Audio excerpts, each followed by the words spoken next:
A local organization calls for the ouster of the chief of the county school system. Good evening. This is CTV News. I'm Denise Douglas. The local chapter of the NAACP is calling on school CEO Kevin Maxwell to step down. The call comes in the wake of the latest scandal to hit the district. Byron Scott explains. The Prince George's County NAACP worry about the safety, welfare, and the civil rights of students. The Prince George's chapter of the NAACP is adding its voice to the chorus of those who are asking County Executive Rashawn Baker to oust school CEO Kevin Maxwell. Right now, the citizens have no confidence in Maxwell being the superintendent of the school. NAACP officials say they met with the county executive and Dr. Maxwell and that they talked about what the county is doing to correct the problems in the schools. But Bob Ross says Monday's arrest of Duval High School teacher Donnie Oliveri for allegedly sexting and touching a student was the last straw. I know that you want new leadership, but how would that have prevented, for example, what happened at Duval High School teacher texting a student? New leadership wouldn't have prevented that. It definitely would not. The right thing was taking place. The uncle called the police department. The police department came in and arrested the guy. The school system really found out after the fact. The school district has been dogged by what Ross calls civil rights issues. There have been a series of incidents over the course of months involving students who were abused, sometimes sexually, by employees. The district lost more than $6 million in Head Start funding, and there have been other protests calling for Maxwell's removal. We've had way too long, the administration has had way too long to deal with the issues in the system.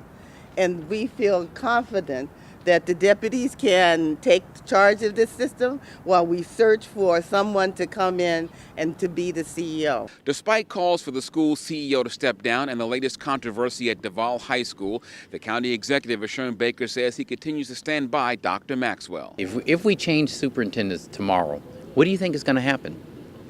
That person comes in, they have to come up with a new plan and all these things. If I felt like Dr. Maxwell couldn't get the job done, believe me, he would be gone tomorrow. But I've talked to him, I've talked to his staff, they get it, they've got a plan in action, and now I've got to make sure that they, operate that plan. Baker says he's meeting weekly with Maxwell and is urging him to continue to sit with the NAACP and unions to hear their side of the story. As for Maxwell's contract, it's up next year, and Baker says he's still weighing his next move. And right now, I like what I'm seeing, but I'm going to evaluate it. Byron Scott, CTV News. The NAACP is also calling on the State Board of Education to look into what's going on in Prince George's County school districts. It just got a little bit tougher for school districts that are seeking a waiver to avoid starting classes after Labor Day. That is because Governor Larry Hogan issued a revised order on Tuesday outlining specific requirements. Hogan said that only schools that are charters, low performing, or at risk may apply, and only if they have an innovative school schedule. Waivers can also be sought for schools affected by severe weather or other emergencies. A Prince George's judge is struck by a car this morning in Upper Marlboro. Karen Mason was running across Main Street to pass out flyers when police say a vehicle hit her. This happened around 8 a.m. at the intersection of Route 202 and Marlboro Pike. Mason suffered non-life-threatening injuries and is expected to be okay, which is good news. Even as Metro's Safe Track program continues, we could still see some other major changes at the transit agency. Faced with a $275 million budget shortfall, officials there are looking at a number of options to balance the finances for fiscal year 2018. For example, bus fares are expected to increase from $1.75 to $2. In addition, bus routes could be eliminated and metro stations with low ridership may close during off-peak periods. We spoke with a number of passengers for reaction to this. Consider raising rates right now with all the interruptions that riders are experiencing. Not a good idea. How would something like that affect you if they were to do either?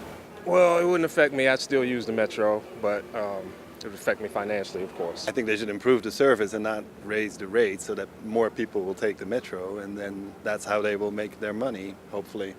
Public hearings on the agency's budget are usually held in January and February. The board must make a vote on the fiscal 2018 budget by March. Well, you are watching CTV News. I'm Denise Douglas.